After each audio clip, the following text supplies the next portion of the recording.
Selamat pagi Bapak Ibu Saudara-saudaraku yang kekasih di dalam Tuhan. Selamat berjumpa kembali dalam saat teduh pada pagi hari ini.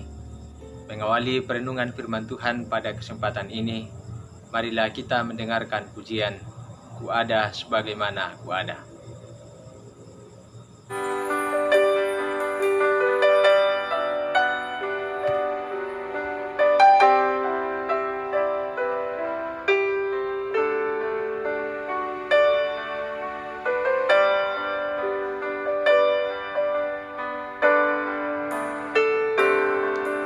Ku ada sebagaimana ku ada, berdiri menghadap tatamu Bapa. Semua karena anugerah-Mu yang telah selamatkanku.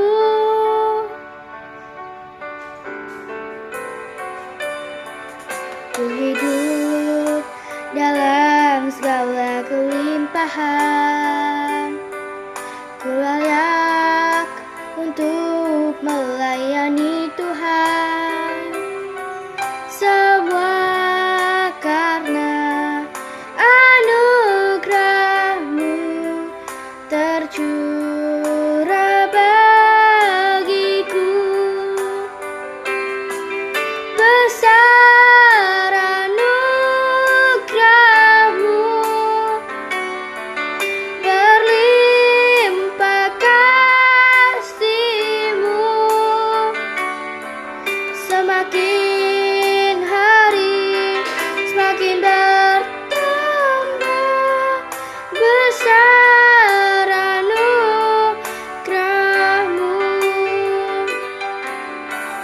besar anugerah-Mu,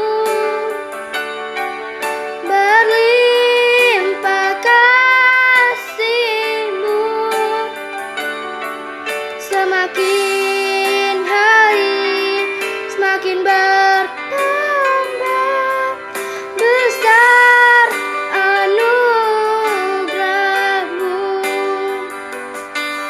semakin hari semakin bertambah.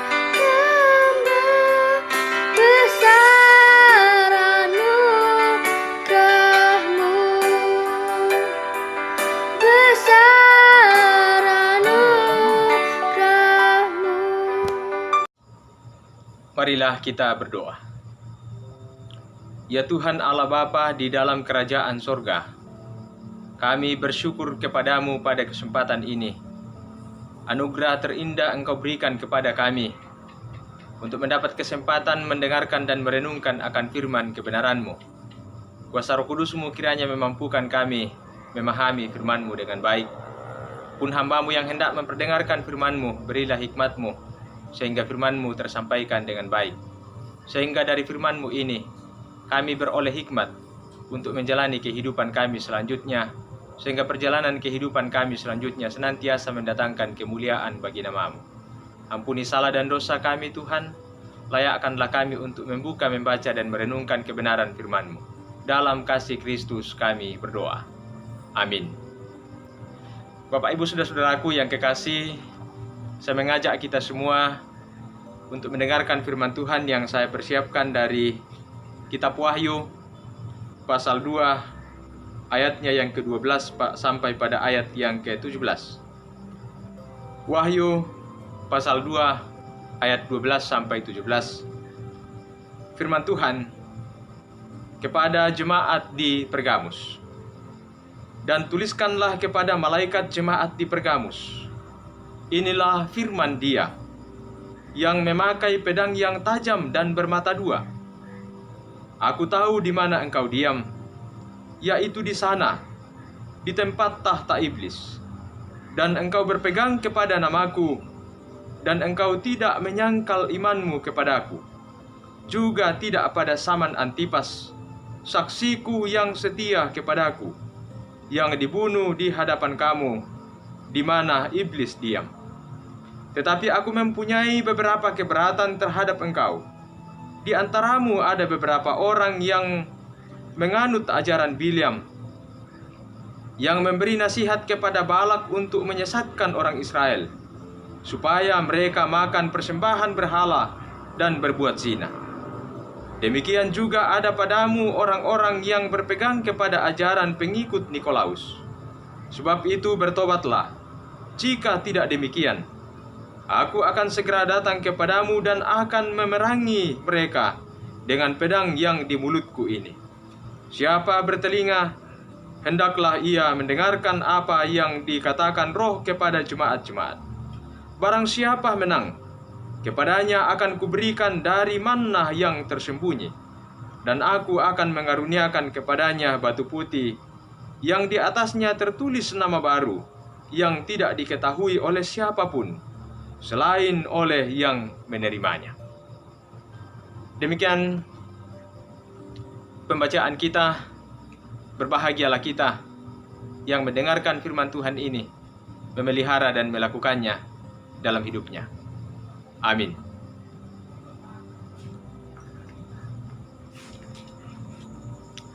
Bapak, Ibu, saudara-saudaraku yang terkasih di dalam Kristus, firman Tuhan ini bersama-sama kita akan renungkan dengan tema pegangan hidup. Pegangan hidup. Bapak, Ibu, saudara-saudaraku yang terkasih di dalam Kristus, peradaban kita dalam dunia ini terus mengalami perubahan. Seluruh dimensi kehidupan kita mengalami pergeseran nilai dari waktu ke waktu. Banyak sisi kehidupan yang berubah semakin baik, namun tidak dapat disangkal. Juga begitu banyak sisi kehidupan yang berubah terus menggerus tatanan nilai yang baik selama ini kita jalani. Perubahan-perubahan itu tentu tak terhindarkan dari sisi rohani kita. Oleh karena itulah, kita butuh yang namanya pegangan hidup, yang dalam hal-hal prinsip kita jangan digoyahkan dari pendirian kita, utamanya tentang iman kita kepada Kristus. Di tengah berbagai perubahan ini, berbagai-bagai godaan muncul dan dapat saja mengaburkan identitas kita, atau bahkan mencabut kita dari jati diri kita sebagai orang-orang yang percaya kepada Yesus Kristus. Bapak, Ibu, saudara-saudaraku yang terkasih, jemaat di Pergamus, dalam perjalanan kehidupan berjemaat, mereka diperhadapkan dengan pengaruh-pengaruh kuat dari berbagai ajaran-ajaran yang sesat, yang disebutkan di dalam pembacaan kita, pengajaran Bileam dan Nikolaus, yang menyesatkan beberapa orang di Pergamus dengan zina dan penyembahan berhala, yang disebut sebagai tahta iblis. Dikatakan tahta iblis karena Pergamus merupakan tempat penyembahan berhala terbesar di Asia, baik penyembahan kepada dewa-dewa maupun mengkultuskan kaisar sebagai pusat penyembahan. Pengaruh ini merupakan tantangan besar bagi pertumbuhan jemaat yang ada di Pergamus. Bahkan sudah ada beberapa di antara mereka yang mengikuti jalan sesat tersebut. Dalam situasi inilah, Tuhan Yesus meminta Rasul Yohanes untuk mengingatkan jemaat-jemaat di Pergamus supaya mereka bertobat dari jalan sesat itu. Dalam peringatan tersebut, Yesus mengangkat kisah Antipas, yang oleh Yesus disebutnya sebagai saksiku yang setia, bahkan sampai menjadi martir, karena berpegang teguh kepada nama Yesus.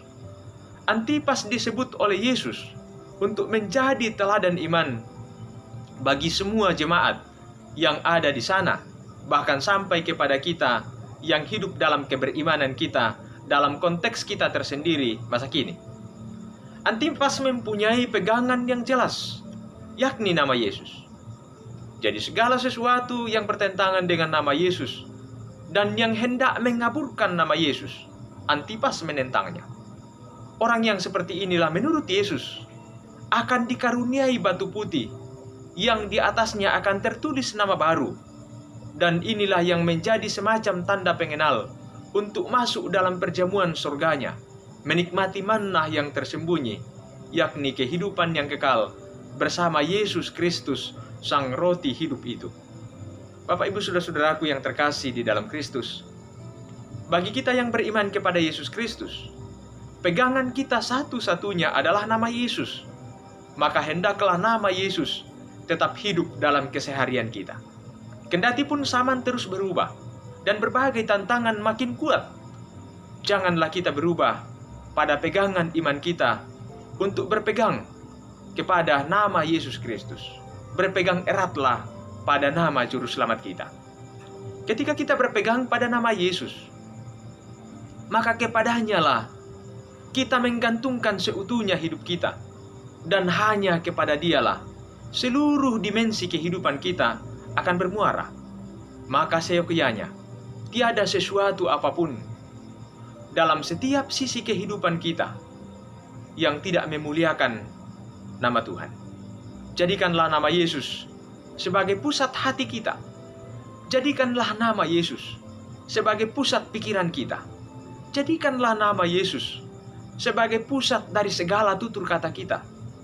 Dan jadikanlah nama Yesus sebagai pusat dari segala perbuatan-perbuatan kita.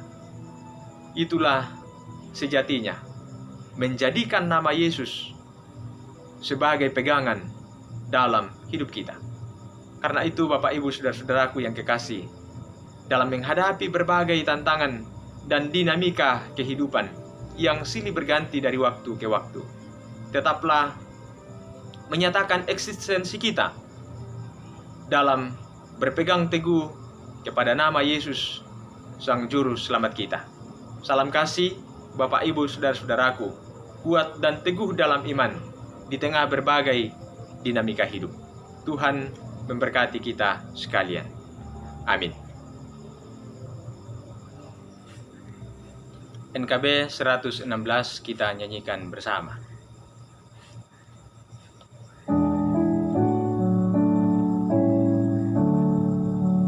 Siapa yang berpegang pada sabda Tuhan dan setia mematuhinya, hidupnya mulia dalam cahaya baka, bersekutu dengan Tuhannya. Percayalah dan pegang sabdanya, hidupmu dalam Yesus sungguh bahagia.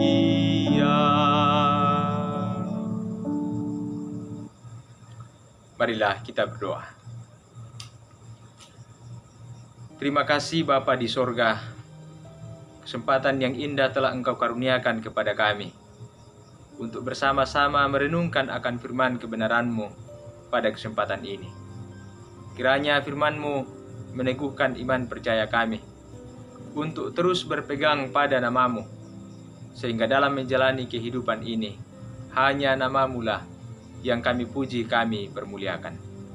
Anugerahi kami dengan hikmat-Mu ya Tuhan, untuk melanjutkan kehidupan selanjutnya. Semoga kehidupan kami sungguh-sungguh mendatangkan kemuliaan bagi nama-Mu senantiasa. Ya Bapa di sorga, berkati kami sekalian dalam segala keberadaan kami. Yang sakit Tuhan sembuhkan, yang bergumul dan berduka Tuhan hiburkan dan kuatkanlah mereka. Yang dalam berbagai-bagai perencanaan di masa depan mereka, Tuhan buka jalan untuk terus menjalani kehidupan ini sebaik-baiknya. Ke dalam tangan-Mu ya Tuhan, kami percayakan seutuhnya hidup kami. Ampuni salah dan dosa kami, sempurnakan kami yang berdoa kepada-Mu, di dalam nama Tuhan Yesus Kristus, Juru Selamat kami. Amin. Demikianlah perenungan kita pada kesempatan ini, Bapak Ibu saudara-saudaraku yang terkasih. Salam sehat, selamat menjalani kehidupan selanjutnya. Tuhan memberkati kita sekalian. Amin.